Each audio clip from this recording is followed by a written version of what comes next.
जिस तरीके से वो फ़ोन करते थे कि हम अपने बच्चों को कराना चाहते हैं, हम उनको उस समय भी समझाते थे कि ऐसी ज़रूरत नहीं बच्चों में लगती। अभी वैक्सीन की बच्चों में ज़रूरत उतनी नहीं लगती, क्योंकि अगर डिज़ीज़ माइल्ड है, वैक्सीन का मेन रोल जो है डिज़ीज़ की सीवियरिटी को कम करता है, मॉर्टेलिटी को कम करता है। ये है, प्रूवन है।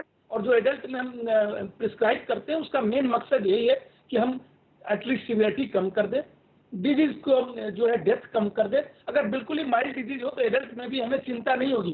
तो वैक्सीन ये एक बहुत बड़ा काम कर रहा है। हाँ। बच्चों के लिए जो है अभी तक कोई इतना बड़ा एडिशनल बेनिफिट होगा नहीं लग रहा है। एक तो वो इन्फेक्ट हो चुके हैं, नेचुरल इन्फेक्शन जो है सफिशिएंट एविडेंस है, बेटर और longer duration of protection provide करता है। तो फिर अभी तक जो है बच्चों को उतनी ज़रूरत नहीं महसूस हो रही है, और ये बड़ी अच्छी बात है।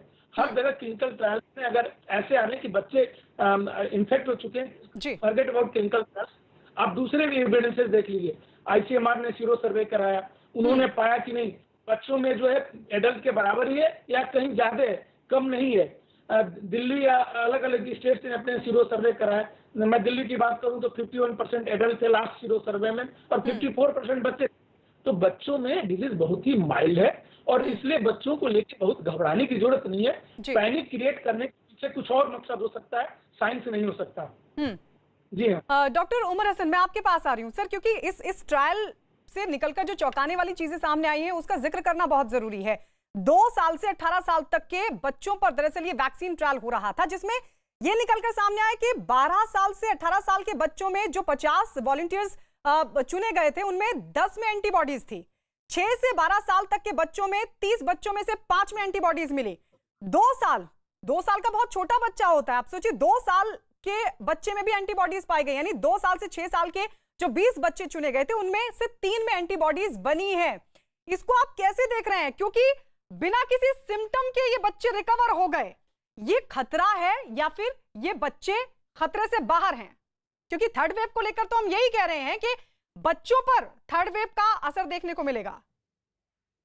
सबसे पहले धन्यवाद मुझे यहाँ बुलाने के लिए, और आपका सवाल जो है उसमें मैं ये बोलना चाहूंगा कि बच्चों को भी उतना ही ससेप्टेबल है इस बीमारी का जितना एडल्ट को है। और ये जो आप देख रहे हैं कि बच्चों में एंटीबॉडीज बन रही हैं और बच्चों में कोई इसके लक्षण नहीं आ रहे हैं, ये दिखाता है कि जो हमारा एडल्ट में डेटा है कि 70 से 80% लोग माइल्डली इन्फेक्ट होंगे और जो 20% लोग हैं उनमें सिम्टम्स आएंगे, ये बच्चों में भी अप्लाई करता है।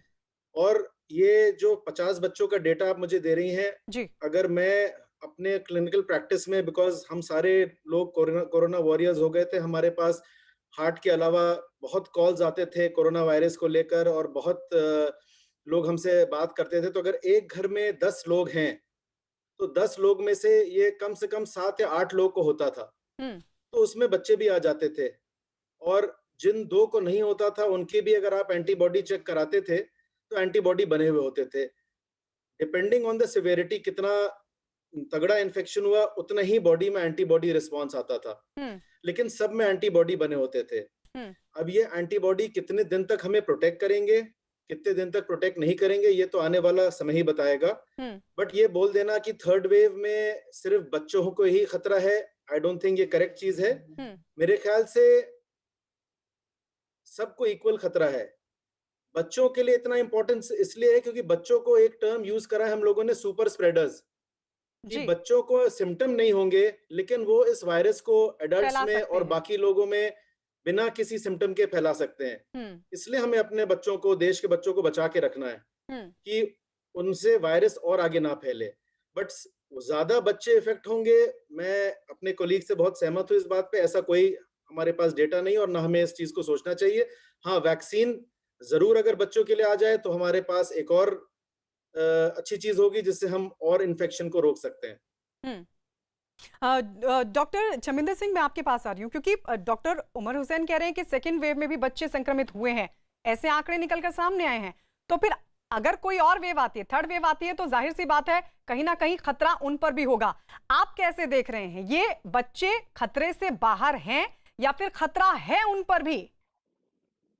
नमस्कार, मैं पहले शुक्रिया करना चाहूँगा नेटवर्क 18 का मुझे यहाँ बुलाने के लिए।